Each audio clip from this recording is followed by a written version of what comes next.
Hello ನಮಸ್ಕಾರ ಸ್ನೇಹಿತರೆ, ನನ್ನ ಕಲಿಕೆ ಯೂಟ್ಯೂಬ್ ಚಾನಲ್ಗೆ ಸ್ವಾಗತ.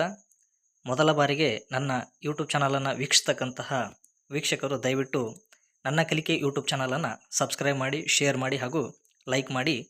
ಇಂದಿನ ವಿಡಿಯೋದಲ್ಲಿ KS 2024 ಏನು ಆಗಸ್ಟ್ 27ರಂದು ಎಕ್ಸಾಮ್ ನಡೆದಿತ್ತು. ಆ ಎಕ್ಸಾಮ್ ಪತ್ರಿಕೆ ತಪ್ಪಾಗಿ ತೆಗೆದಿರ್ತಕ್ಕಂತಹ KPSC ಇಲಾಖೆಯವರು ಅದನ್ನು ಮತ್ತೆ ಮರುಪರೀಕ್ಷೆ ಆಗಬೇಕು ಅಂಥೇಳಿ ಹೋರಾಟಗಳಿಂದ ಕೊನೆಗೆ ಮರುಪರೀಕ್ಷೆ ಆಗ್ತಾಯಿದೆ. ಅದರ ಪ್ರವೇಶ ಪತ್ರವನ್ನು ಡೌನ್ಲೋಡ್ ಮಾಡುವುದು ಹೇಗೆ ಅನ್ನೋದನ್ನು ಈ ವಿಡಿಯೋದ ಮುಖಾಂತರ ನಾವು ನೋಡೋಣ.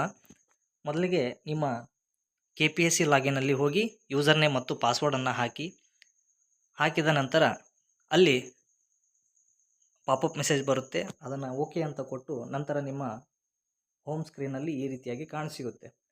ಅಂದರೆ ಹೋಮ್ ಸ್ಕ್ರೀನ್, ಅರ್ಜಿದಾರರ ನೋಂದಣಿ ವಿವರ, ಹುದ್ದೆಗೆ ಅರ್ಜಿ ಸಲ್ಲಿಸಿ ಅಥವಾ ನೀವು ಅರ್ಜಿ ಸಲ್ಲಿಸಿದ ಹುದ್ದೆಗಳು, ಹಾಗೆ ಅಳಿಸಲಾದ ಅಪ್ಲಿಕೇಶನ್ಗಳು, ಇಲ್ಲಿ ಪ್ರವೇಶ ಪತ್ರ ಅಂತ ಇದೆ, ಹಾಗೆ ಸಹಾಯ ಕೇಂದ್ರ, ಇವೆಲ್ಲವನ್ನು ಬಿಟ್ಟು ನಿಮಗೆ ಇಲ್ಲಿ ಕಾಣ್ತಕ್ಕಂತಹ ಯಾವುದಪ್ಪ ಅಂತಂದರೆ ಪ್ರವೇಶ ಪತ್ರ ಅನ್ನೋ ಒಂದು ಬಾಕ್ಸ್ ಕಾಣ್ತಾ ಇದೆ. ಅದನ್ನು ಕ್ಲಿಕ್ ಮಾಡಿ. ನೀವು ಕ್ಲಿಕ್ ಮಾಡಿದ ನಂತರ ಇಲ್ಲಿ ಪ್ರವೇಶ ಪತ್ರ ಅನ್ನೋ ಒಂದು ಆಪ್ಷನ್ ಇದೆ, ಅದನ್ನು ಓಕೆ ಕೊಡಿ.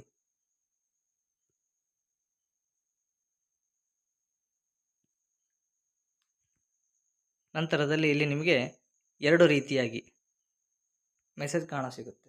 ಒಂದು ಅಧಿಸೂಚನೆ ಸಂಖ್ಯೆ, ಇನ್ನೊಂದು ಪರೀಕ್ಷೆ ದಿನಾಂಕ. ಮೊದಲನೇದಾಗಿ ಅಧಿಸೂಚನೆಯ ಸಂಖ್ಯೆಯನ್ನು ಆಯ್ಕೆ ಮಾಡಿಕೊಳ್ಬೇಕು.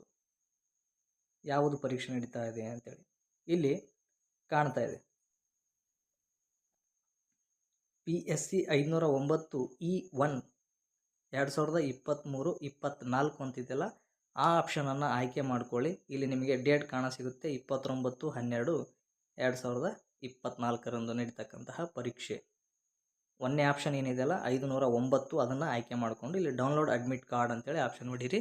ನಿಮಗೆ ಕೆಳಗೆ ನಿಮ್ಮ ಹಾಲ್ ಟಿಕೆಟ್ ಕಾಣಸಿಗುತ್ತೆ. ಅದನ್ನು ಇಲ್ಲಿ ಪ್ರಿಂಟ್ ಅನ್ನೋ ಆಪ್ಷನ್ ಇದೆ, ಅದರ ಮೇಲೆ ಕ್ಲಿಕ್ ಮಾಡಿ ನೇರವಾಗಿ ಇಲ್ಲಿ PDF ಮಾಡೋದು ಯಾವ ರೀತಿಯಾಗಿ ಅಂತೇಳಿ ಕಂಡು ಬರುತ್ತೆ. ಅದರ ಮುಖಾಂತರ ನೀವೇನು ಮಾಡ್ಬೋದು, ಅದನ್ನು ನೀವು ಡೌನ್ಲೋಡ್ ಮಾಡಿಕೊಳ್ಬಹುದು. ಈ ವಿಡಿಯೋ ನಿಮಗೆ ಇಷ್ಟವಾಗಿದ್ದರೆ ದಯವಿಟ್ಟು ಲೈಕ್, ಶೇರ್ ಆ್ಯಂಡ್ ಸಬ್ಸ್ಕ್ರೈಬ್ ಮಾಡಿ. ಧನ್ಯವಾದಗಳು.